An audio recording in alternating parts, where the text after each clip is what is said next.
Olá, amigos, estamos aqui para dar início a mais um podcast Cultivando Histórias, Obtendo Resultados. Esse que é uma iniciativa do Grupo Cultivar, que tem o objetivo de levar informações, dados e discussões sobre o cenário agrícola local no raio de atuação do Grupo Cultivar. E hoje o assunto é soja, onde vamos abordar um pouco sobre o manejo fitossanitário dessa cultura tão importante para o Brasil. Meu nome é Robson, sou gerador de demandas do Grupo Cultivar, e para compor a mesa aqui comigo estão Nogueira Júnior, consultor comercial da Cultivar de Limoeiro. Obrigado, Júnior, seja bem-vindo. Francinaldo Alves, consultor comercial da Cultivagro de Mossoró, no Rio Grande do Norte. Muito obrigado, Francinaldo, seja bem-vindo. E o nosso amigo Léocildênio Aguiar, mais conhecido como Denis, técnico de campo da Fazenda Faedo. A Fazenda Faedo é referência aqui na nossa região na produção de sementes, não só na nossa região, como em outros estados também. O Denis tem um conhecimento gigantesco quando se fala em cereais, e tenho certeza que ele tem muito a agregar conosco aqui hoje. Muito obrigado, Denis, pela sua participação. Dando início aos questionamentos, vamos falar um pouco sobre plantas daninhas, né, que muitas vezes é um fator limitante que o produtor tem que ter atenção às plantas daninhas. Francinaldo e demais amigos, qual o melhor manejo para que se obtenha um bom controle dessas plantas daninhas? Saudações a todos os amigos, parabenizar a iniciativa ao nosso amigo Robson, nosso amigo Júnior, que são os titulares aqui da região. Dizer que para nós é muito engrandecedor estar do lado do Denis hoje. Me recordo que há quase 2 décadas a gente se conheceu, e lá nos primórdios do início de nossa carreira, Denis teve uma contribuição fantástica para a nossa chegada até aqui, né? Lembro que estagiei nas áreas de fruticultura da família, né? Na época banana, mamão, a cultura da goiaba. Fazíamos alguma coisa nas áreas de pivô, porque o Denis já mexia lá no projeto com milho verde, milho padrão, milho para semente. Na época tínhamos muito feijão, né? Depois chegou a soja. E para nós é muito satisfatório e engrandecedor estar do lado de pessoas como vocês e ter do lado nosso amigo Denis, que, como o Robson bem mencionou, é uma referência nos cereais, né? Mas, meu amigo Robson, abordando essa situação de plantas daninhas, né? A gente vai trazer um pouco aqui do histórico dessas plantas daninhas na região, especificamente aqui da Chapada do Apodi, né? Há talvez 2 décadas, os cultivos mais incisivos na Chapada, tínhamos milho e começamos com algodão, né, meu amigo Denis? E depois chegou a cultura da soja. Ainda na cultura do milho, a gente observou, pela utilização de algumas ferramentas, especificamente nicosulfuron e atrazina, a gente começou ainda lá atrás já uma sinalização de problema com algumas plantas daninhas. E aí muita sementeira na região, como você mesmo citou, a Fazenda Faedo, né, que é uma sementeira referência na produção de soja. E lá atrás essas pessoas, amigo Júnior, amigo Robson, amigo Denis lembra bem disso, tivemos uma problemática ligada à trapoeraba. Trapoeraba sempre foi uma planta que glifosato não controlou, né? Muita gente erroneamente acha que ela é uma planta resistente ao glifosato e realmente não é, né? E lá atrás a gente observou o incremento de controle a partir do uso de ferramentas como o Dual Gold da Syngenta, a base de S-metalacloro. Na verdade veio a resolver 2 questões, né? A questão da trapoeraba, né? E a questão das ciperáceas, das tiriricas, né? E eu acredito que a partir desse período a região da Chapada começou a viver, digamos assim, essa revolução no posicionamento dos herbicidas. A gente do comercial, os espectadores que estão nos acompanhando, Eles têm essa ciência, Denis, que muitas das vezes a gente tenta fazer um posicionamento. Por exemplo, vamos pegar aqui uma cultura da soja mesmo, a qual a gente vem a ter um problema com alguma planta daninha resistente ao glifosato. Antes de começarmos aqui a troca de ideia nos bastidores, estávamos conversando, né? A gente faz essa sugestão de termos um parceiro para o glifosato. E na maioria das vezes o cliente, o produtor, acredito que por falta de alguma informação técnica, se retrai a essa situação de posicionamento, né, de termos um parceiro ao glifosato. Denis, você que vem ao longo dessas 2 décadas desenvolvendo bem esse mercado de cereais, você ainda se depara com essa dificuldade de misturas para ter um melhor posicionamento, ou daquela época para cá você já observa o mercado evoluir um pouco? Não evoluiu, até porque quando a gente se começou usando esse herbicida pré, até no caso da tapuiraba, é muito interessante, porque quando não se usa ele, precisava você antecipar um pouco o glifosato. Quando você se aplica o glifosato na cultura da soja, com ela muito nova, você pode ocorrer um risco de um travamento nela, por motivo dela não ter quase nada de sistema radicular. E aí, quando você se causa um travamento na planta da soja, você pode ter uma resposta disso aí lá no final. Porque se pegar uma planta de soja e ela passar 10 dias travada, 10 dias, elas são 2 entrinó. Você perde 2 entrinó por planta. Então, cada entrinó é 3 vaz. Cada vaz é 3 grãos. Então, dá 6 vaz. 6 vezes 3, 18. Você perde 18 grãos por planta. Quando você pega 18 grãos vezes 300 mil plantas, vezes 180 gramas cada 1000 grãos, dividido por 60, que é o peso do saco, você perde 12 sacos por hectare, bem rapidinho. Aí quando você soma o valor desses 12 sacos e soma o valor do pré, é bem inferior. Você não trava a planta desenvolve bem, e até porque quando a gente se usa esse pré, você até economiza o glifosato. Quando você vem fazer o primeiro glifosato, ela já está ali com seus 20 e poucos dias, já está bem grande já. Né? Você faz o primeiro, nessa idade ela fechou, depois que ela fechou, sombreou, não nasce mais mato. E até interessante, Denis, que pensando especificamente na soja, a Syngenta está trazendo uma solução para o mercado, que é uma marca comercial à base de S-metalacloro, né, o mesmo dual que conhecemos, em mistura com Fomesafen, que é um outro grupo químico. A gente vai ter um inibidor da Protox misturado com um inibidor da divisão celular. Então a gente consegue aumentar um pouco o espectro de controle, justamente pensando nesse manejo, né, Júnior, de plantas daninhas de difícil controle. É interessante a gente fazer essa menção, Robson, muito em função da questão, é uma questão cultural por parte dos produtores. Eu acho que Denis pode enfatizar isso bem, justamente quando a gente precisa fazer manejo. E o produtor, ele tem aquela crença que o glifosato, ele é um herbicida que controla todas as plantas daninhas. Obviamente, quando ele foi descoberto lá atrás, né, um inibidor daquela, né, o inibidor da síntese de EPS-PS, né, essa enzima, então realmente ele era não seletivo, né, controlava todas as plantas daninhas. Mas com o passar do tempo, vem a pressão de seleção, vem o mau uso, cultura com resistência ao glifosato, em cima de cultura com resistência ao glifosato, então vai forçando essa pressão de seleção. Então é muito difícil ainda no dia a dia quando você tenta fazer manejo com essas pessoas. Geralmente elas já se fecham e acham que você está propondo alguma coisa para aumentar o seu custo. E assim, Denis, o que é que você observa dentro desse perímetro, pensando aqui em Chapada do Apodi?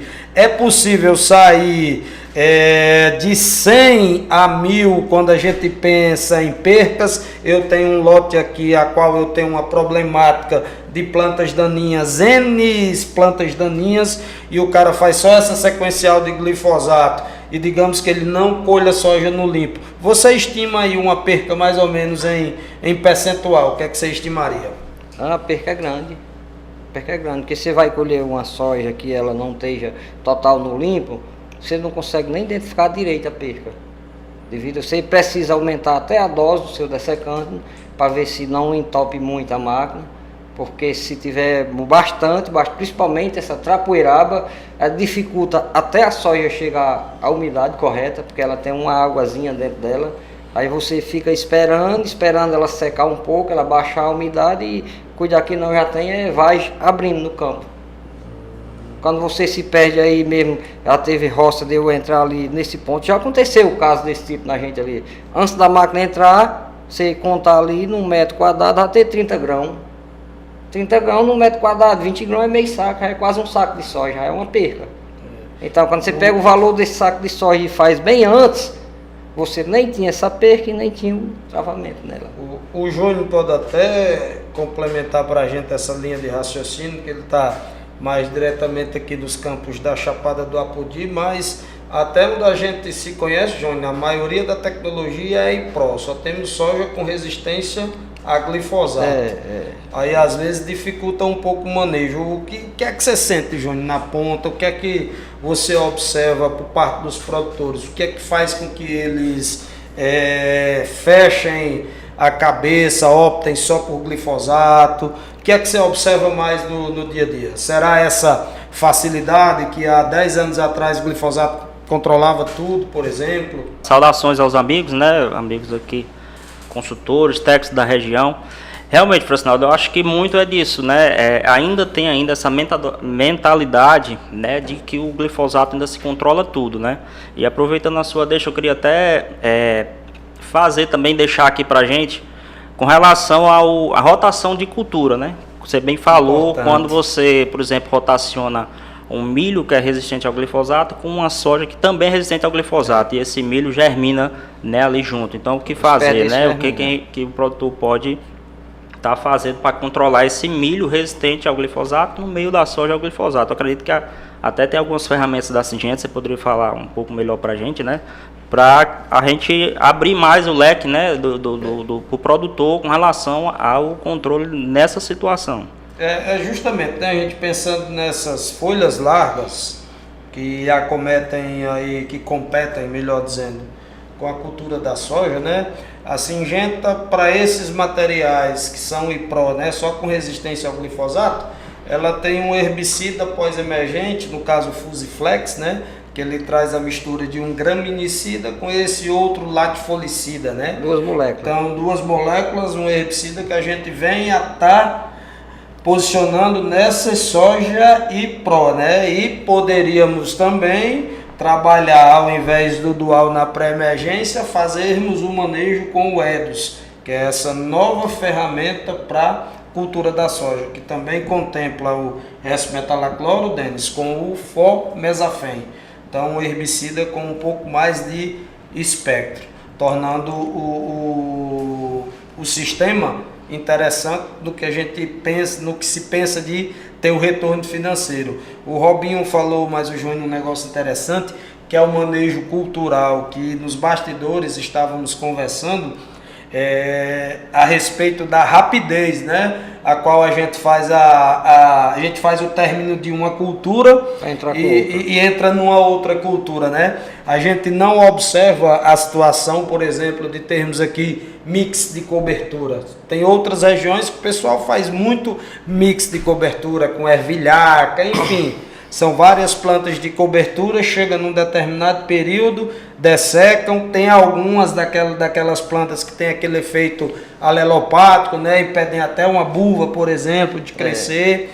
E assim, a nossa região, pela praticidade da irrigação do pivô e pela rapidez, né, que a gente também está localizado aqui numa região tropical, né, com mais luz durante o dia, então os ciclos das culturas são bem mais rápidos. Denis pode até fomentar aí, a soja que mais se adapta aqui são essas, mais ou menos 8,2, né, grau de maturação. Na verdade, a soja que é mais plantada na nossa região aqui, que se adaptou muito bem e agregou bastante produção, na nossa região, a Extrema é uma delas, 8340, a Extrema é da Brasmac, 8349 da Monsói é outra delas também, NK é outra muito boa também, que agrega bastante produção.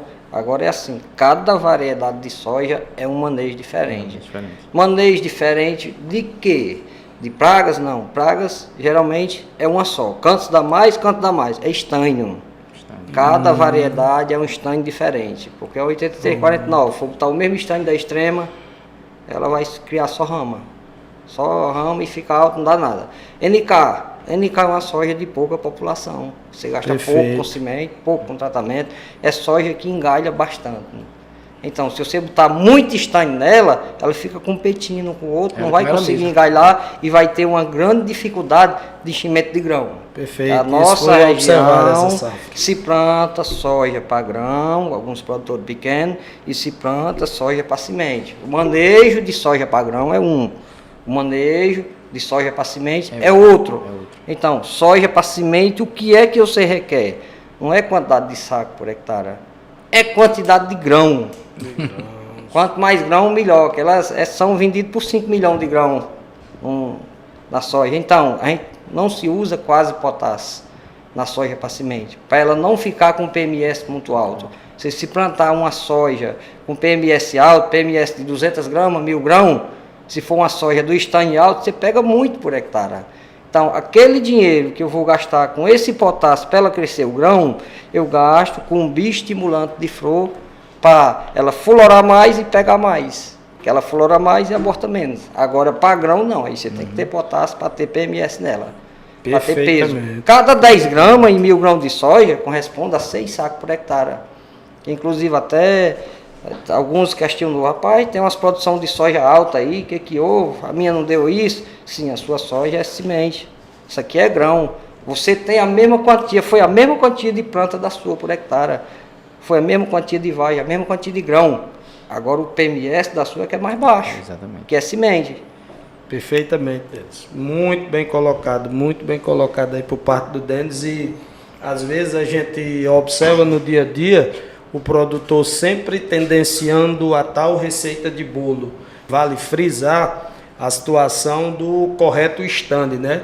E aí o stand correto se dá através de uma plantabilidade ideal e, obviamente, tem que estar o profissional, principalmente o representante da semente, né, amigo Denis?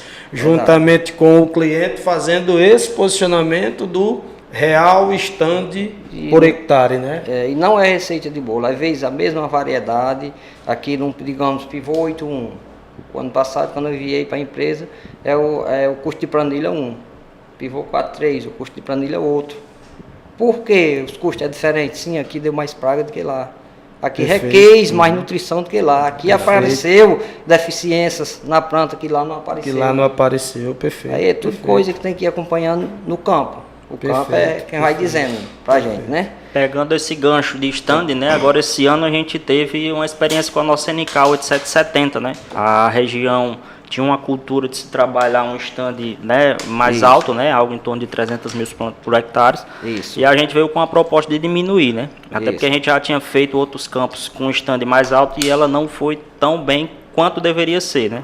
E a gente fez uma proposta esse ano de trabalhar com 200 mil, do máximo 210 mil plantas por hectare. Alguns produtores ficou meio assim, meio que não acreditando, mas os resultados estão aí mostrando que ela, mesmo com o stand mais baixo, está entregando, né, uma produtividade boa dentro da média, dentro do esperado dos outros materiais que tem um stand mais alto. Então, perfeitamente. A colocação do Júnior bem interessante, e Robinho, pegando gancho na colocação do Júnior, talvez seja até a sua próxima pauta, mas é interessante frisar que o stand é importante, os caras estão começando a acreditar na questão do stand, e talvez o nosso segundo maior gargalo, que é uma das temáticas do podcast, é a questão dessas doenças que acometem a cultura da soja, né? Muitas vezes a gente observa a cultura da soja aqui na nossa região mesmo, ainda com um custo muito baixo, embora acho que nas últimas 2 ou 3 safras os meninos também à frente, podem confirmar isso. Já foi preciso entrar com esses fungicidas prêmios, mas o que a gente observa de maneira geral é as doenças que acometem a soja, maioria delas, né? Elas são imperceptíveis mais ou menos ali até a metade do ciclo, e aí o que deixa muita gente na tranquilidade, né? Se segurando para fazer as aplicações preventivas. A gente não observa aqui a tal da aplicação no zero ainda, né? Com a intenção de baixar inóculo. É a melhor que tem, a preventiva. A preventiva você faz sem as percas. Né? Não tem perca.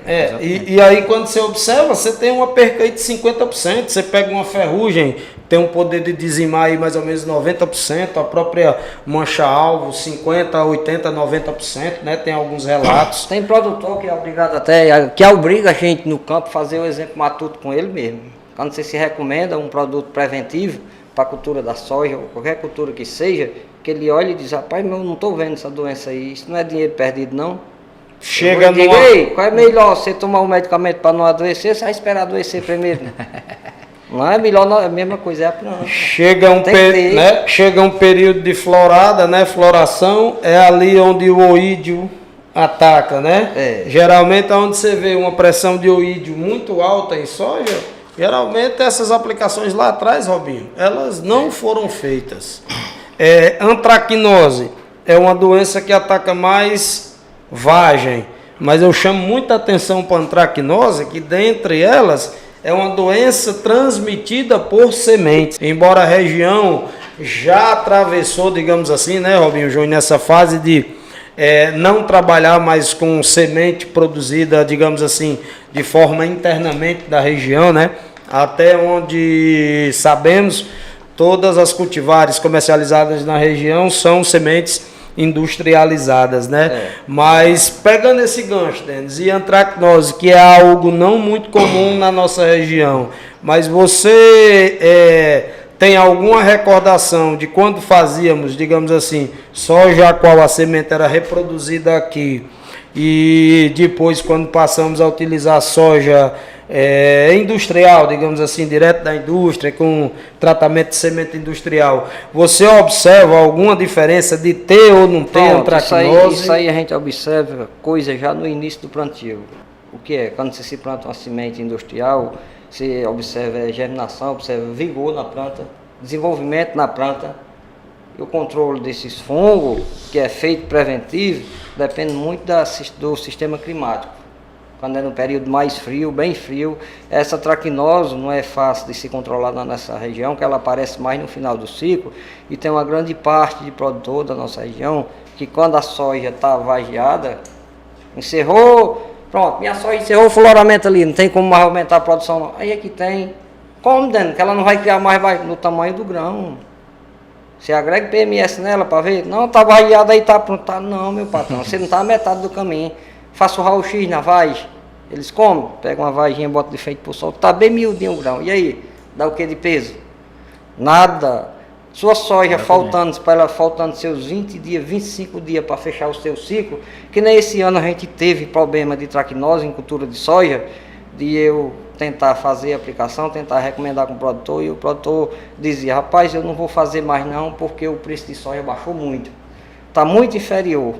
E eu dizia, rapaz, faz o seguinte, não perca nos dois, não perca só em um. Ele disse, eu não estou entendendo, você perca só no preço, não perca na produção não. Exato. A sua soja tem 35 dias para chegar ao final do ciclo dela para colher. Os últimos 10 dias é ela desmamando, não conta. Você tem 25 dias de enchimento de grão. Então a antracnose, a cada 8 dias, ela derruba uma camada de folha. Verdade. Você vai perder 3 camadas de folha. Aí o produtor disse, não vale, vale. Cada camada de folha que você perder aí é 10 gramas em 1000 grãos. 10 gramas não é nada não. Sim, você vai perder 30 gramas em 1000 grãos. Cada 10 gramas são 6 sacos por hectare. 30 gramas dá 18 sacos por hectare. De perca. Numa área de 100 hectares. Pagava um fungicida e sobrava dinheiro. Não sei quantas vezes. Eu fiz uma conta, numa arazinha de 112 hectares. Eu disse, vamos fazer aqui a estimativa aqui de despesa aqui, para ver se é viável ou não. Isso, aí 112 hectares, vezes 18 sacos, dava 2.016 sacos. a R$ 135, dava 272 mil. Vamos fazer a conta agora da aplicação e da mão de obra do Uniporto, dava R$ 20.600. Isso eu agregando mais um inseticida ainda para alguma praga. Você quer dizer, você estava otimizando o custo da aplicação. Isso, dentro de 25 dias, né? Você vai perder 250 mil, R$ 10 mil por dia você vai perder. Mas eu estou dizendo o que vai acontecer. Você faz se você quiser. E nesse manejo de doença é muito importante, né? A gente sempre está posicionando o fungicida protetor, né? Isso. No nosso caso, o clorotalonil, o bravonil, né? Isso, usa assim, muito. Assim a gente até também vem inovando mistura de protetor com triazol erradicativo, né? Inclusive o Mitros, que é um senhor fungicida para ferrugem asiática, o ano passado eu entrei com Mitros em cultura de soja, que ela já estava a idade um pouco avançada, que eu cheguei para o produtor e disse, rapaz, tem que fazer a aplicação para ferrugem. Rapaz, eu não vi ferrugem lá não.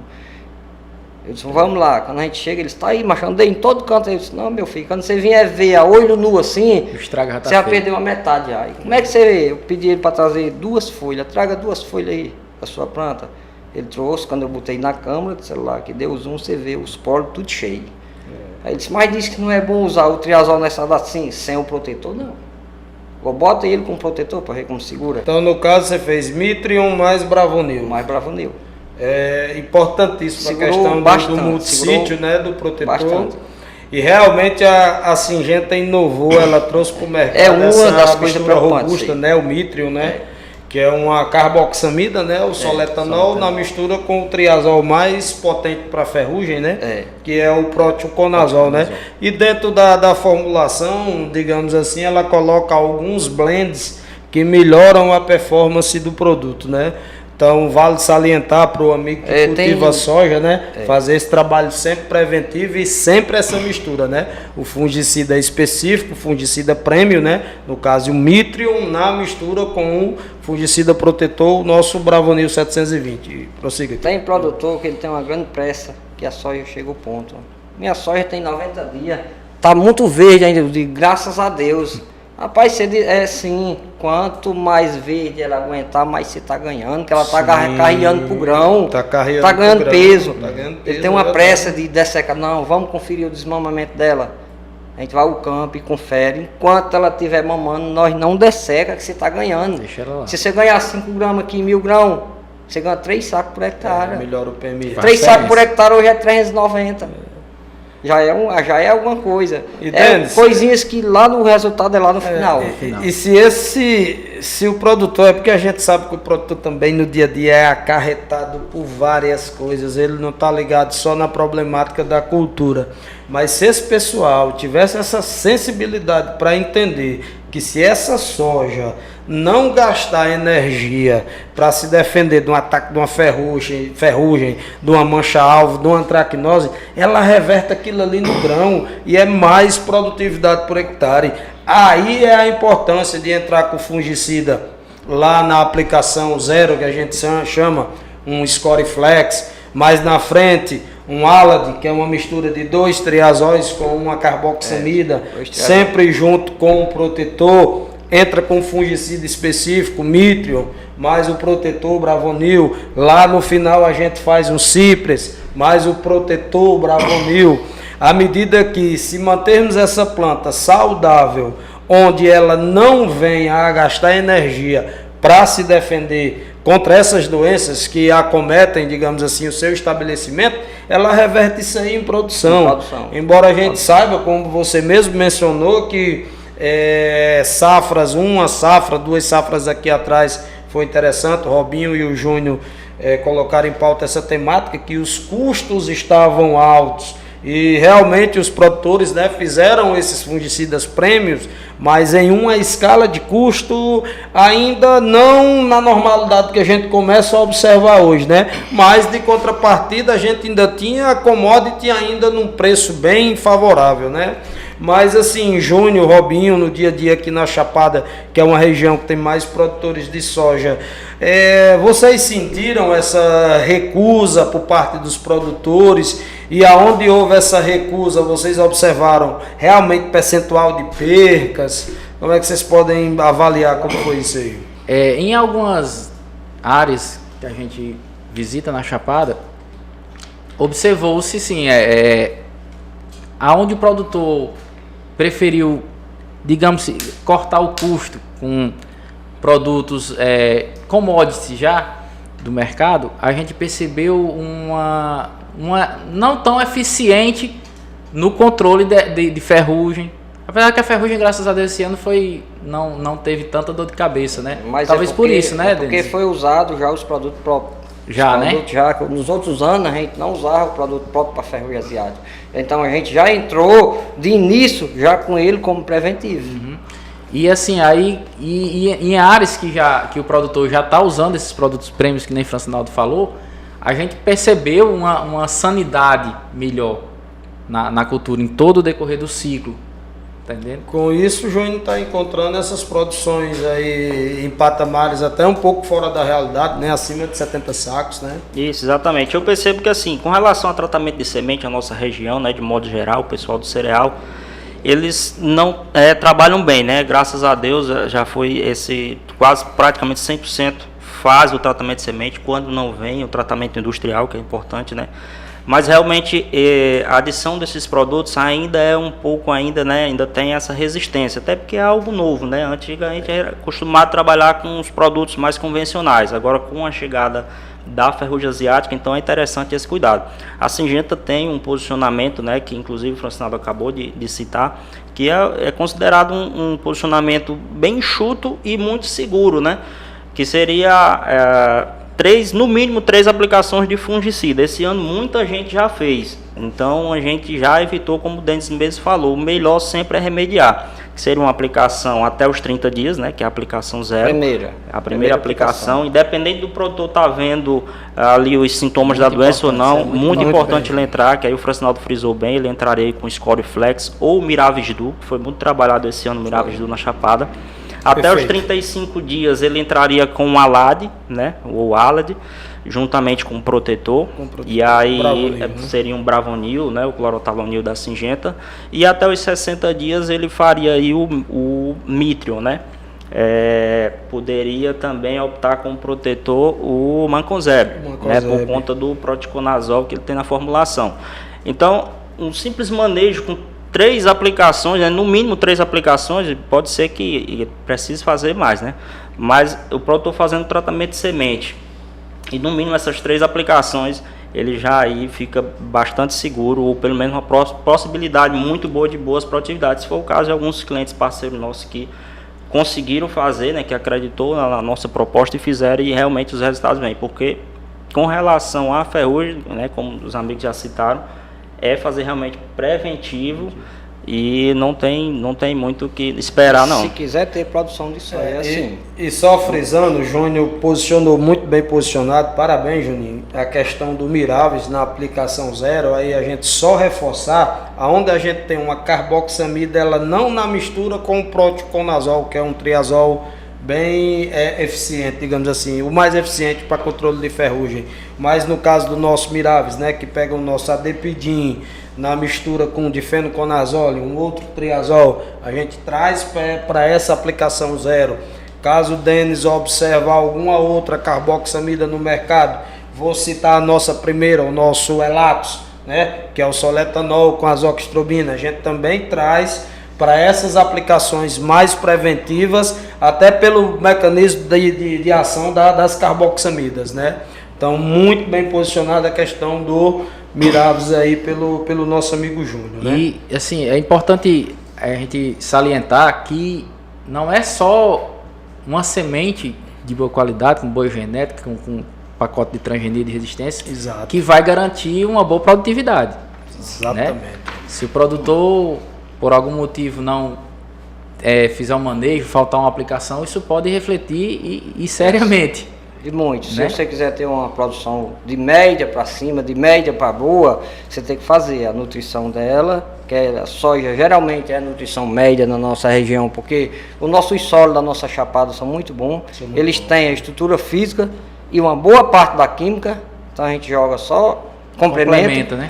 Aí controle de doenças para manter a área foliar boa. E controle de praga. Perfeito. Que é um principal. Quando você se faz uma soja no primeiro ciclo, a praga é um. O manejo de praga é um. quando vai para o segundo ciclo, em áreas que não foi plantado, mesmo vizinho, o manejo de praga já é outro, porque antecipa o aparecimento de pragas. Na safra passada, que estão colhendo agora, né, quando alguns produtores, quando veio se entrar como primeira aplicação para praga, só já ia fazer 30 dias. Esse ano agora, na soja nova, com 12 dias já tem que fazer, porque tinha muita praga. É verdade. A controle de PCV, controle de mosca branca. Tem alguns produtores que querem tentar fazer o manejo só com um produto só, de uma molécula só, que pega só a fase adulta. É a pior aplicação que tem. E o Porque interessante, tem que ser né? o ciclo fechado, para Fechado, pegar sim. adulta, ninfa e ova. Exatamente. E principalmente, né, Denis, quando você sai desse sistema soja para o sistema milho, né, soja para o sistema milho, aí você é danado a ter problema com o percevejo, né? Principalmente percevejo barriga verde. Ó, maneja um negócio tão interessante, porque eu tenho um cliente meu localizado na região de Apodi, e esse cliente, ele passava todo o período do verão, que nós chamamos aqui o nosso segundo semestre, cultivando milho e utilizando a atrazina na pós-emergência. Na primeira área de soja que ele colocou, ele não fez o pré-emergente. Aí veio a problemática da trapoeraba. Aí eu estou fazendo esse comparativo porque o Denis agora falou dessa problemática mosca branca e percevejo, a qual às vezes os produtores não optam pelas ferramentas corretas, né? Muitas vezes o cara vai baixar o custo, quer utilizar somente um piretróide para controlar a mosca branca, até que ele consegue baixar a população, caso não venhamos a ter uma população fora da normalidade, né? Digamos assim. Mas na maioria das vezes, se os produtores optassem pelas ferramentas corretas, como o Denis falou, produto que consigam pegar todas as fases, aí, Robinho, acho que a gente pode até pontuar o lançamento das Singentas. Diminui o índice de aplicação.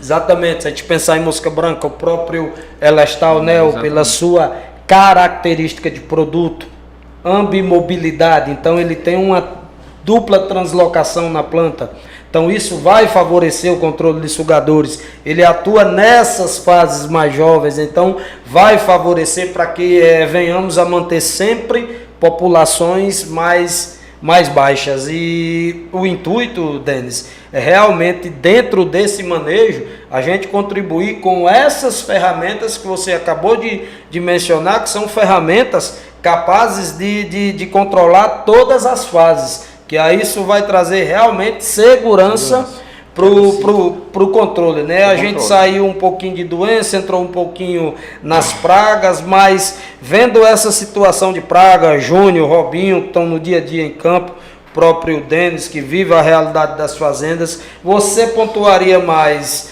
mosca branca, percevejo, o que é que hoje mais acomete a soja aqui na nossa região? As sojas que estão se colhendo agora, graças a Deus, foi poucas pragas. Mosca branca foi quase zero, mas foi percevejo. Já para essa soja que germinou há poucos dias, que não está na fase ainda de aparecer o percevejo, mas mosca branca que não apareceu nas outras, essa já redobrou. Multiplicou, apareceu bem mais. E aí, tem produtor que quer segurar a aplicação. Rapaz, é o pior que você faz, é segurar, porque você vai fazer com as percas, você vai perder folha, você quer usar só para adulta, quando é com 3 dias, aquela ninfa já está adulta. Tem produtor que chega para a gente e diz, macho, o produtor não presta não, o produto não presta não. O produtor não está com 4 dias que eu apliquei para mosca branca, está cheio de novo. Sim, meu patrão, é a ninfa que tinha, você não botou para matar a ninfa? Ele não observa que já tem vários biótipos de mosca branca, você tem uma área de fruticultura do lado, então mosca branca é uma problemática seríssima.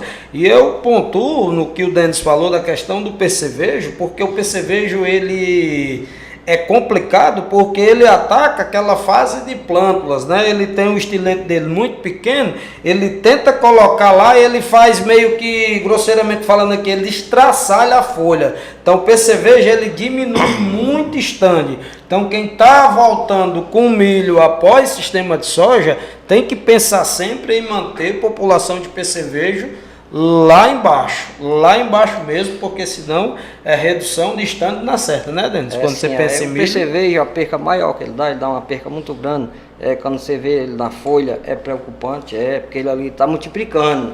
Você ainda tem umas 48 horas para você chegar com o produto até ele. Mas aí tem produtor que diz, não, vou fazer semana que vem. Sim, quando você Esse chega lá, ele já está na vagem. Ele Esse é o suga problema. lá no pezinho da vagem e não passa mais seiva. Aí não enche o grão. Não enche o grão. Aquele grão xoxa. Então ele gasta o mesmo dinheiro, tem o mesmo custo com a perca. Com a perca. E até acontecido isso. Cara. A gente tá sempre, entra no assunto, sai em outro, mas assim, a gente vê que o foco é o time de aplicação, né? O time da aplicação. O time de aplicação é importantíssimo. Muito Importantíssimo. muito. Todas Ele as tem um fases. pouco de dificuldade no inverno, porque às vezes o solo não dá para entrar, né? Um pouco molhado, mas na hora que entra já tem que fazer já. Inclusive, período invernoso, eu opto até mais para o produtor usar mais os produtos sistêmicos, para ficar um residual mais longo na planta, para demorar a renovação dele, e o ovicida.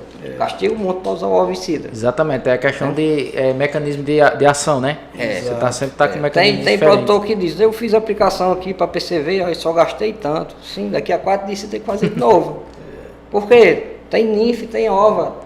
Se você tivesse botado, você ia para 10 dias, para 12 dias, olha lá. E a gente está situado, né, melhor dizendo, numa região que aí não adianta a gente entrar na seara da questão da legislação de leis, mas infelizmente o nosso estado, ele, aí não sabemos se é má interpretação, mas o nosso estado, né, o estado do Ceará especificamente, dificulta um pouco as atividades do agronegócio quando, entre aspas, aí repito, não vamos entrar nessa seara, mas se proíbe uma aplicação aérea, e aí você tem a opção de entrar com drone numa área dessa de soja, mas não é você feito, pode, não é né, permitido. você pode baixar uma população de inóculo. Então, cada vez mais a gente quer conscientizar o amigo produtor de soja para que ele faça realmente esse manejo de forma preventiva, porque infelizmente o estado do Ceará é diferente do resto da federação.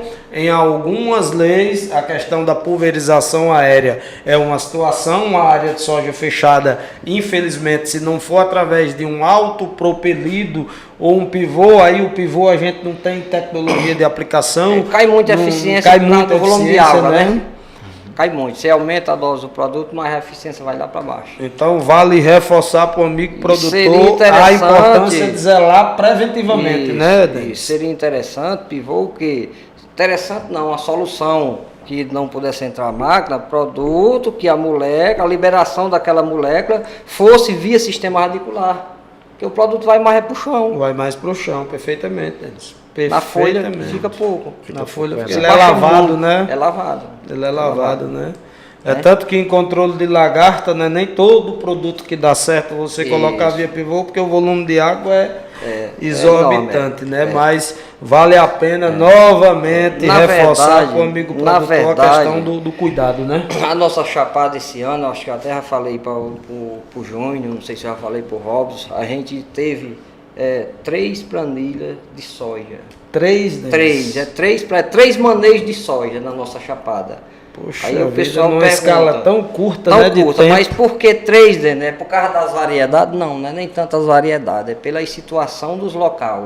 O manejo para a cultura de soja dentro do nosso perímetro irrigado com água do Castanhão é um. Como perfeito. você tem aquele pivô, aquela água Água boa, garantida, aquela boa, semente né? boa. Então vamos nutrir para ela expandir o potencial produtivo dela o máximo. Para você aumentar um pouco a sua margem de lucro. Esses pivôs que são fora do projeto, que é irrigado com água de poço, que são do calcário jandaíro, que a água tem bastante, um pouco de sal e bastante calcário, o manejo é outro. Até a variedade é outra. Para você não gastar muito com manejo e ter um pouco de produção mais à vontade, você tem que ter uma variedade que tenha um pouco de tolerância para aquilo ali. Entre as variedades mais rústicas nesse caso? No caso, a 8349, ela já demonstrou uma tolerância para esse ponto. Essa aí, água com o calcário lá do Jandaíra, né? Isso, a soja extrema muito boa, muito produtiva, mas para essas áreas que é com água de poço do calcário Jandaíra, nem plante não. A 8770, como é que você observa? Porque eu vi alguma coisa na Nova Agro dela, né? Lá é pivô também. É boa também ela. É boa também, né? Para essa água de poço. É boa também. essa extrema, o excesso de cálcio apresenta aquela deficiência de manganês na planta, como se fosse um fito de uma atrazina. Entendi. Você pensa que é um fito, pensa que foi outro. Pulverizador sujo de atrazina, alguma coisa. Como foi que a gente chegou ao ponto de descobrir isso aí? No campo, plantado lado a lado. Perfeito.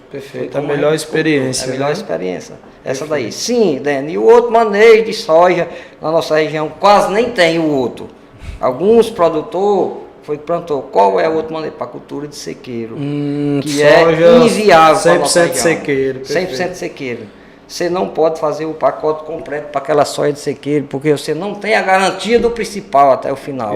O que é o principal? A água. A água, é verdade. Uma coisa que mais reduz a produção da cultura de soja, que nem se está com a cultura de soja ali, choveu 60 dias, tá bonitinha, tá boa, tá bem barreada, cortou o chuveiro. Não tem mais água. O PMS dela vai lá para baixo, peso de 1000 gramas, que era para ser 170 gramas, 180, vai para 80, vai para 60. Soja que era para você tirar 70, 80 sacos, você vai tirar 20 sacos. Um milho você ainda sila, como a gente observou aqui o pessoal, né? Com a metade da produção. Ia ver que não tinha mais chuva, mas pelo menos silado, né? Para ver se tira pelo menos o custo. Já a soja aí sim, uma soja dessa, que é de sequeiro, você vai jogar toda a nutrição nela, faltou água, o seu prejuízo é maior. Verdade. Por isso que requer outro manejo. Por isso que é os 3 manejos. Tem que fazer mais testes no campo, com mais variedade de soja, para não ficar muito na mão só de uma. Exatamente. Né? Ali a Fazenda Faída, que a gente se trabalha com a soja semente, a maioria dos anos tem ano aí que a gente trabalhou com 10 variedades de soja, e cada variedade é uma resposta diferente. Cada variedade. Tem variedade que até a irrigação é diferente. Pronto, qual? Essa FTR 3190. Se você plantar a soja FTR 3190 com estanho da 8349, o grão dela fica bem miudinho. Ela engalha muito, enrama muito. Ela é soja de 140 mil plantas, no máximo 150 mil plantas por hectare. Porque como ela tem mais galho, ela tem mais entrinó. E ela precisa um pouco de luz para encher aquele grão dela. Perfeito. Não tem luz, também não enche. Ela é uma soja própria para solo de pouca fertilidade. A nutrição dela não é muita. Interessante. Que é o que mais a gente observa também, Denis, infelizmente, as janelas, elas não coincidem. Geralmente, quando a gente começa a nossa safra de soja, né, Júnior, na nossa região, outras regiões estão terminando. A gente tem aquela dificuldade de trazer a cultivar de soja dentro de uma validade aceitável, geralmente. E assim, não é generalizado em uma empresa, né? Todas as empresas passam justamente por essa dificuldade de não termos essas janelas coincidirem, né? Geralmente a gente chega em cima após vazio sanitário, que é uma situação que precisaria ser um pouco mais discutido, com um olhar um pouco mais voltado para a região, né? Não que isso nos impeça de fazer o trabalho, mas é mais uma dificuldade que a gente tem dentro do manejo, né, Denis? Pegando a sua deixa aí, Francinaldo, que você falou agora há pouco tempo de legislação e vazio sanitário, ponto interessante.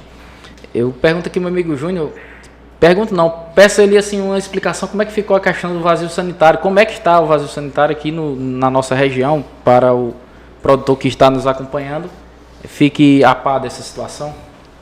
Pois é, com relação ao vazio, né, ele é também uma prática que vem para ajudar no é uma coisa combate. Boa, é uma coisa boa, né? Facilita no controle da doença. Exatamente. Quebra o ciclo da doença. Justamente para quebrar, né? Para auxiliar no controle, principalmente da família asiática, né? E na nossa região é algo que não faz tanto tempo, né? Foi implementado há pouco tempo, diga-se de passagem. O primeiro ano é isso. O primeiro ano praticamente é esse, né, Denis? E assim, quando se fala em vazio sanitário, eu percebo que ainda tem, inclusive, alguns produtores que ainda têm algumas dúvidas com relação à janela de plantio com o vazio sanitário. Eu acho que é até interessante a gente falar um pouco sobre, né? Positivo. Porque a janela de plantio seria justamente o período onde o produtor ele pode plantar, né? Ele está autorizado para plantar, que seria justamente agora. Ela começa no dia 1º de fevereiro e vai até o dia 15 de julho. Esse é a nossa janela de plantio do estado do Ceará. Hoje o produtor ele está apto a plantar nesse período, né? Hoje nós estamos em junho, né? Isso. E o nosso vazio sanitário ele começa no dia 3 de novembro e vai até o dia 31 de janeiro.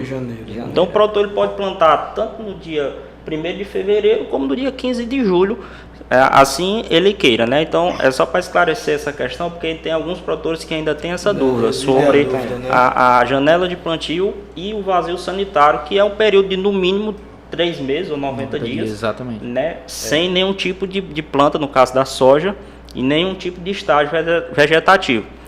Então, se o produtor ele decidiu, ou ele só pôde plantar dia 15 de julho, por exemplo, né? Então ele tem julho, agosto, setembro, outubro, novembro, né? Quando for no dia 3 de novembro, essa área dele ela tem que estar no mínimo dessecada. Ele não pode entrar, né, o novembro com planta viva. Então, a questão do vazio sanitário é isso. Então é interessante o produtor ele antecipar um pouco, né, o seu plantio em julho, porque se ele pegar uma variedade que tem um ciclo mais longo, ele pode que nem a 3190, o ciclo dela é mais longo. O ciclo é mais longo. Exatamente. Então, se ele plantar muito no limite, né, da data, ele pode ter algum tipo de problema com relação a essa área. Ela entrou novembro, ela tem que estar no mínimo dessecada, né, Dani? Então o nosso vazio sanitário ele começa em novembro e termina em dia 31 de fevereiro.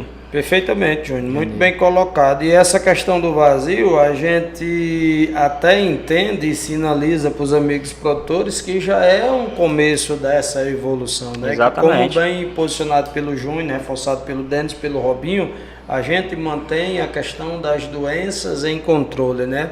E a gente, através desse bate-papo, tenta chamar a atenção, não externando crítica, mas realmente pedindo apoio, pedindo para que cada vez mais o mercado local de Limoeiro do Norte possa se unir mais acerca do tema e que a gente possa buscar essas melhorias para a nossa produção local, porque se observarmos bem o que essa agricultura da Chapada do Apodi tem contribuído para a economia, e aí não é só Limoeiro do Norte, pode-se falar que Xeré, né, o Vale do Jaguaribe. Então eu acredito que os nossos órgãos poderiam se unir mais, né? Toda a cadeia poderia se unir mais em prol dessa cultura, que é uma cultura interessante para a nossa região, né, Denis? Foi mais interessante, isso aí, né? Para ela voltar a ser viável, não está inviável ainda, mas tem a possibilidade de ficar. De ficar, né, Denis? Inviável, porque os custos baixou um pouco, para quem está plantando agora.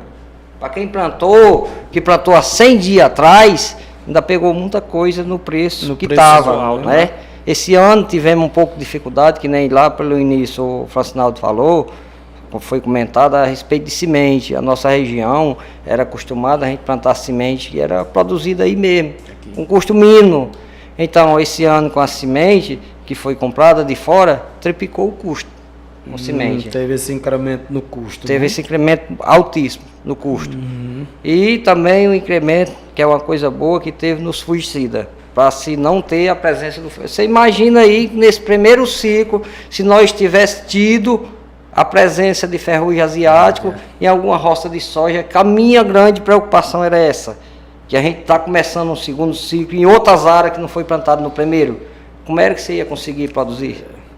E aí era ficar inviável, né? Com certeza. E ainda mais, Denis, que a gente, infelizmente, a nossa região, ela é assim, a nossa região não elimina a tal da cultura tiguera, aquela cultura que, eu planto uma soja, só que eu fiz uma soja antes, eu fazia um milho. Aquele milho que germina dentro daquela soja é considerado uma planta daninha. Muitas vezes eu tenho aquele milho lá, o milho RR, né, com resistência ao glifosato, coloco uma soja também RR, a soja Pro, com resistência ao glifosato, aí eu tenho que ter aquela sensibilidade no manejo de entrar com um graminicida, muitas vezes cletodinho, o próprio fusilade, né? Essa gente hoje ela disponibiliza tanto fusilade quanto cletodinho. Já conjugar ele com glifosato. Com glifosato, porque né? Tem esse ponto dessa daninha, que é o desperdício do milho, que germinou bastante, que a pressa foi tão grande de plantar a soja, que não deu para fazer aquele manejo de você preparar o solo, dar 2 ou 3 irrigação para germinar e nivelar de novo. A maneira de ser mais rápido é essa. E até para a gente manter essa cultura viva na nossa região, né, a gente precisa sensibilizar o amigo produtor para que o mesmo venha a adotar essas práticas, né? A gente volta para a questão cultural da região. A gente não está externando crítica para a região. O que a gente está tentando é conscientizar a região, a Chapada, os produtores de soja, que a gente precisa fazer manejo, que aquela cultura tiguera, que vai germinar dentro da soja comercial, é uma planta que vai servir de inóculo para pragas, para as doenças. É importante fazer aquela eliminação, é importante limpar a beira dos pivôs, é importante fazer manejo, é importante cada vez mais utilizar os herbicidas pré-emergentes, pela complexidade de plantas daninhas desenvolvendo resistência, principalmente ao glifosato. Não estamos diferente de outras regiões do Brasil, temos essa problemática aqui na nossa região e a gente frisa mais uma vez para o amigo produtor, é preciso fazer manejo, seja na soja, seja no milho, seja no feijão, seja em cereais para produção de sementes, é preciso fazer manejo. Vai plantar um milho, faz um glifosato com um parceiro, exemplo aqui, 2 marcas comerciais, ZapQI com Calares, 2 mecanismos de ação. Vai fazer uma soja, tá com uma soja que tem uma tecnologia para tolerar um 2,4-D, né, meu amigo Denis? Um glifosato com um 2,4-D. Tem plataformas de tecnologia que suportam 2,4-D, glufosinato. Isso aí é interessante, muito relevante isso que o senhor está falando, porque com o advento da transgenia ao glifosato, então ficou muito na mente do produtor a questão só usar glifosato, só usar glifosato, né? Um dado importante, no Brasil hoje já são 11 espécies de plantas daninhas com resistência, o que foram criando seletividade ao glifosato. Isso é 11. Complexo, isso é preocupante. Na Austrália hoje tem uma espécie, o Azevém perene, que ele já, ao longo do tempo, ele criou a seletividade, não tem herbicida que controle ele. Criou um biótipo, né? Exatamente. Que desenvolveu resistência a todos os mecanismos de ação. Por isso que é interessante essa questão de, mesmo com os materiais, tanto milho como soja, resistente ao glifosato, mas o produtor ir introduzindo outros ativos, outros mecanismos de ação. E Robin, o interessante desse seu ponto de vista é que você provocou agora uma discussão a qual, por exemplo, a própria Sociedade Brasileira de Controle de Plantas Daninhas, o AGARAC, que é aquele órgão que cuida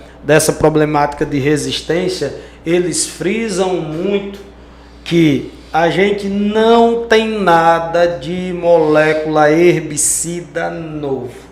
Então a gente tem que ter cuidado com o que nós temos hoje nas mãos. A gente observa muita mistura de S-metalacloro com glifosato, S-metalacloro com glufosinato, né? S-metalacloro com fomezafém, S-metalacloro com hexazinona, S-metalacloro com a atrazina, que já existia, mas é justamente com essa finalidade de se fazer manejo, porque as poucas ferramentas existentes no mercado, se a gente perder essas ferramentas, vai ficar difícil dentro do nosso sistema. E a gente não tem nada de novo chegando. Infelizmente. A gente sempre fala, nós mesmos, que voltando para pragas e doenças, vamos fazer a rotação, a rotação de produto para a praga não ficar resistente, para a doença não ficar resistente, e agora a gente vai ter que fazer rotação com plantas daninhas, herbicidas, com né? herbicidas. Você vai para uma área que o Juninho explanou certa vez, bem interessante, que é essa questão de dessecação, né? No mercado você vê como é que eu falo? Você vê diversas conversas. Eu uso o glufosinato, tem um resultado melhor do que diquat numa dessecação. E se a gente observasse, é só a questão da época de entrada, né? Você consegue ter um resultado melhor entrando com o glufosinato ali em R7 ponto alguma coisa. R7.2, né, até Júnior? 50% das vagens, né? 50% das vagens. Já o de 4, né? Você poderia posicionar pra gente de 4 ali R o que? 7.3, 75, porque a ação dele é mais rápida, né? A ação dele é mais rápida. É interessante aplicar glufosinato em pleno dia, porque a sistemicidade dele é baixa. Muita gente acha que glufosinato, por ser utilizado nessa segmentação de dessecante, é um produto de contato, e não é. A translocação dele é baixa.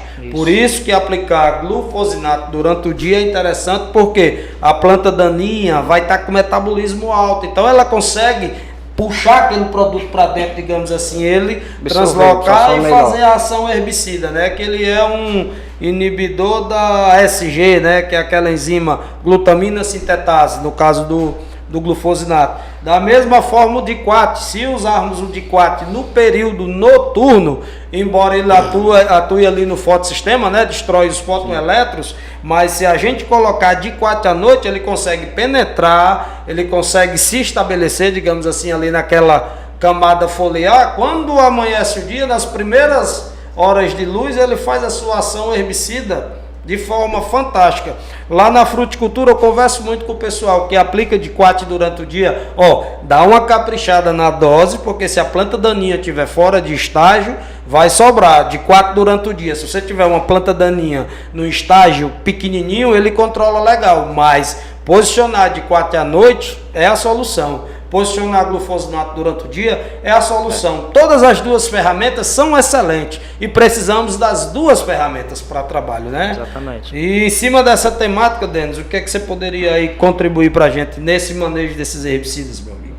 Pois é, nesse manejo desses herbicidas, tem muitos herbicidas. Tem herbicida que às vezes o produtor aplica, diz que não presta. Não é assim que você descarta um produto. Vamos ver o que foi que houve, se foi aplicado no horário certo, que nem você estava comentando, a dose certa, que existe uma coisa na nossa região, principalmente com essa baixa do preço da soja, que produtores querem reduzir o custo, reduzir dosagem. Não, tem que reduzir o custo.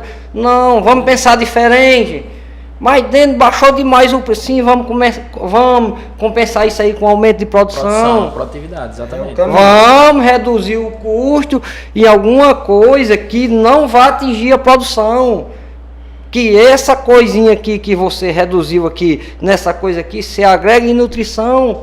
Para você aumentar 10 gramas em 1000 grãos. Para você aumentar 2 entre nós em cada planta. Exatamente. Para você aumentar na produção. Você quer perder nos dois? Você quer perder no preço e na produção, não é a solução. Aí a conta não fecha, né? A conta não fecha. Outra coisa que a gente tem dificuldade um pouco na nossa região, que ser produtor grande é uma coisa, produtor pequeno é outra. É verdade. O custo não é por litro de produto. O custo é por hectare. Por hectare. Que seja de semente, que seja de inseticida, que seja de fungicida, que seja de herbicida. Que quando a gente vai se entrar numa cultura que seja de soja, que seja de sorgo, que seja de milho, o que é que precisa ser feito? Como acho que vocês já é acostumado a fazer isso aí, né? A planilha, o que se vai gastar por hectare e a estimativa de produção. Calcula pelo mínimo, para ficar chance, né? Para ver se é viável ou não. Tem produtor que acha que isso aí é uma besteira. Não. Tem que saber o que ele está fazendo. Nessa cultura da soja agora, que a gente se plantou, foi plantado umas culturas de sorgo antes, até optei para subsolar um bocado das áreas, para a gente já, quando colher o sorgo granif, entrar com plantio direto. É um custa menos. 2 custa menos. Aí o produtor diz, mas dentro 2 custa menos, como sim? Você não vai ter custo de subsolar, de grade, de nivelamento, contando que você tenha feito um preparo bem feito para o sorgo, que não é fácil fazer, porque o sorgo também é muito barato. E também a irrigação é menos, porque você fez aquela cobertura morta. Dependendo do sorgo, tem até um fator baixo reprodutivo de nematóide, ele ajuda também, né? Bastante. Dependendo da variedade de sorgo. Bastante. Né? Sim, a produção de soja, para ter produção boa, é só isso? Não. No início e no final, existem 2 coisas muito interessantes. Desperdício de colheita. É só no final? Não. começa lá do início. Lá no início. Você tem que ter um solo bem igualzinho, porque quem vai colher isso aí é plantaforma. Se você tiver um solo que tenha alto, tem calcula, a plantaforma vai pelo alto, tora a planta no meio. Isso. Fica um grande desperdício. Isso, verdade. E no final é o quê? É entrar no time certo e regular de máquina. Regular de máquina. Para você não ter desperdício. Falando em produtividade, Júnior, como é que está a produtividade média de soja aqui na nossa região? O Délio pode até falar melhor, né? Que é quem está dentro do projeto, né? Diariamente a gente também tem um trabalho.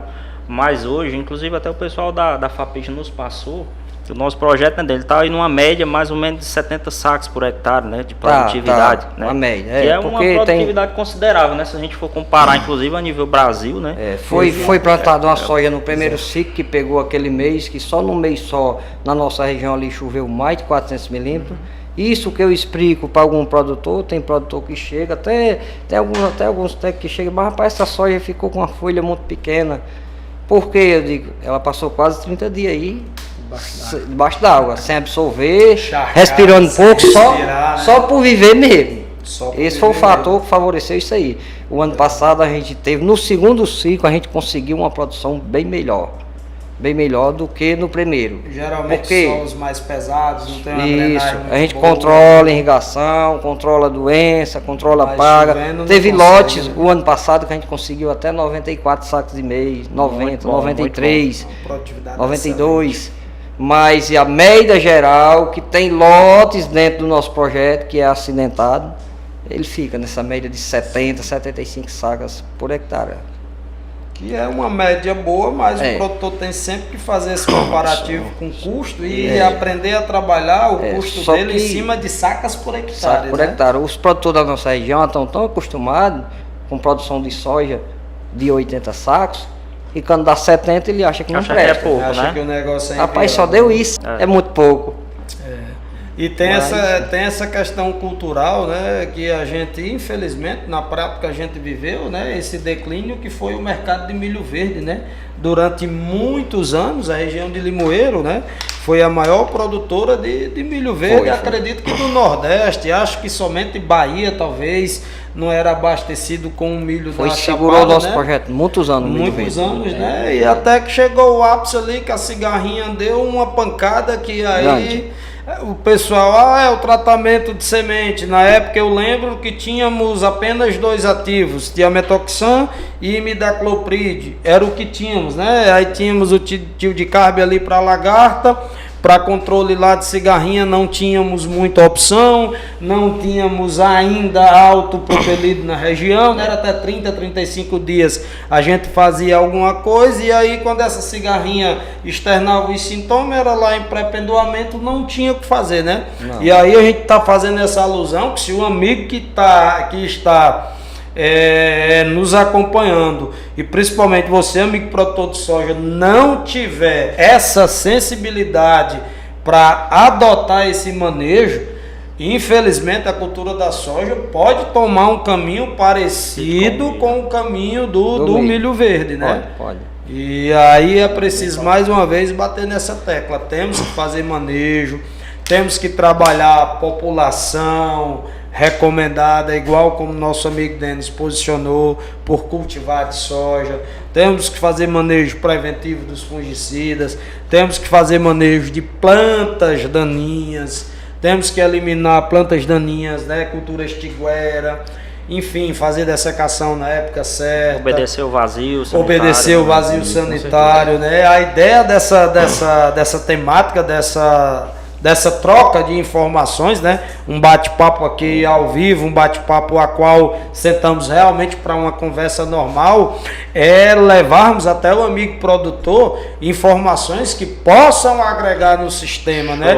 Da porteira para dentro, porque nos preocupa muito o rumo que a cultura da soja tem tomado na nossa região, né? Muito. Já foi falado aqui rapidamente com relação ao estágio de dessecação, né? Então, assim, só para dar uma ênfase melhor, qual o estágio ideal, como que o produtor vai vai identificar. Agora eu tenho que entrar dessecando. Pronto. Para ele não ter perca, o que eu indico para muitos produtores, que eu falei já quase no início, tem deles que tem pressa de dessecar. Você tem que identificar o desmamamento dela. Enquanto a soja estiver mamando, você vai lá e abre a vagem. Se o grão estiver pregadinho um no outro, você não desseca, que ela está mamando ainda, ainda está ganhando peso. Quando você abrir a vagem, que ela já está se desbulhando, ela está se soltando, quando ela tem seus 80% desmamado, aí você pode dessecar ela, que você dessecou ela, você dessecando ela com D4 aí, no mais tardar, dependendo do clima, que tenha sol quente, 4, 5 dias, ela já está, no máximo 6 dias, ela está chegando no ponto de colheita, na umidade correta de 14%, né?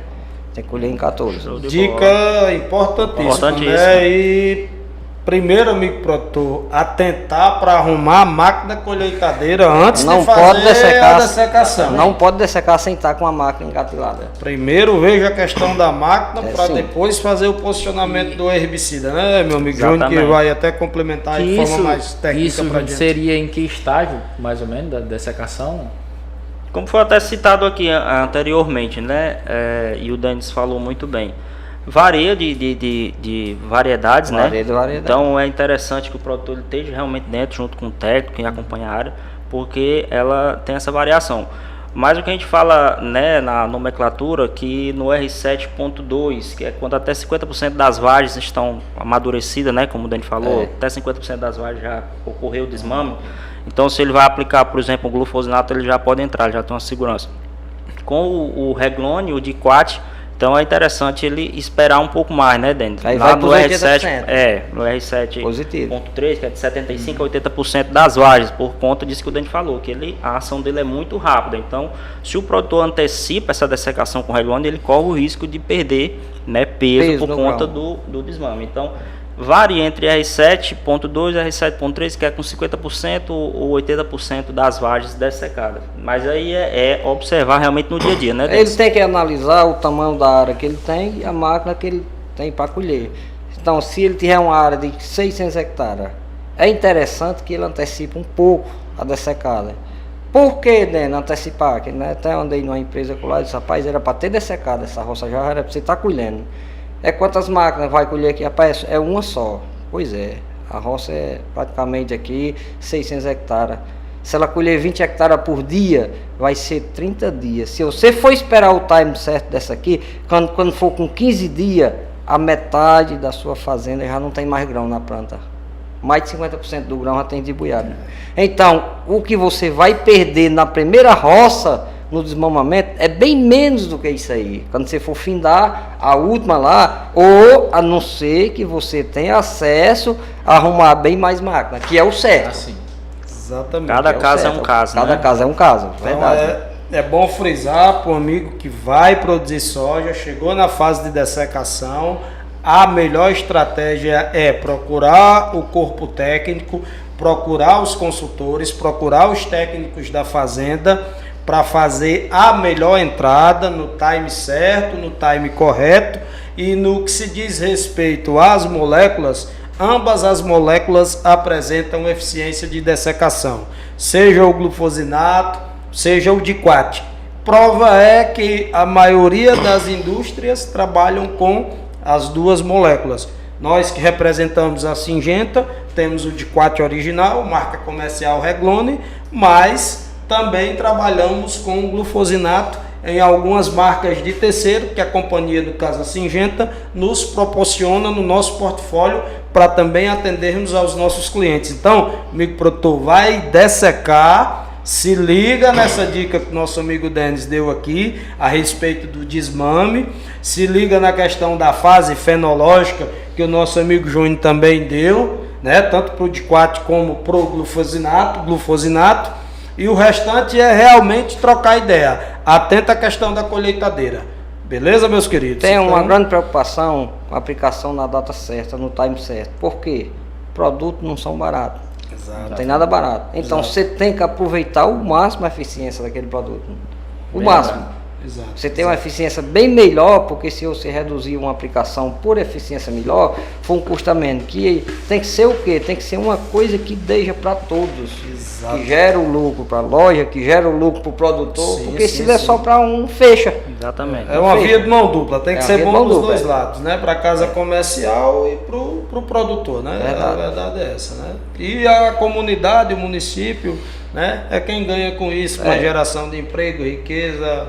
E a dessecação é muito importante, né, Dani, no manejo da cultura, né? Tem vários, né, benefícios, né? A gente Tem pode muitos, citar alguns, tem. como antecipação de ciclo, De né? ciclo, O produtor sim, consegue diminuir o ciclo da soja, vamos dizer, para ele poder entrar, né, logo mais com uma outra safra. A questão da padronização da área, né? Até Manejo de plantas daninhas. plantas né? daninhas que possam vir prejudicar na colheita ou até Essa no outro, própria né? dessecação que você faz na soja, que às vezes tem alguma planta daninha pouca, já serve para o próximo plantio. Pro Que próximo geralmente ciclo, a né? nossa região, quando a gente se sai de uma cultura de soja, a gente tenta o máximo preparar o solo para a soja para entrar com outra plantio direto. Isso. Já pensando em diminuir um pouco do custo, que você fica com a chancezinha de aquele dinheiro que você economizou no preparo do solo, você pode agregar em nutrição para aumentar a produção. Sim, Exatamente. muito bem, Denis. Muito Se bem. 1.000 grãos de milho é 300 gramas, se você conseguir aumentar, Sim, sim, sim. já é uma coisa a mais. Já é ganho, né? Já é ganho e traz rentabilidade para o Traz, sim. negócio, né? Traz sim. Muito, muito interessante, viu? Meus amigos, eu acho que só tenho a agradecer a todos. O bate-papo aqui foi excelente, Excelente, uma troca de excelente. informações maravilhosas. Tenho certeza que vai chegar muito conhecimento a quem nos acompanha, quem está assistindo esse podcast. Obrigado, Júnior, mais uma vez pela sua participação. Francinaldo Alves, Denis, ter se deslocado dos seus afazeres, ter tirado o seu precioso tempo para estar aqui com a gente. Mas em nome do Grupo Cultivar, eu só tenho a agradecer a todos e até o próximo podcast.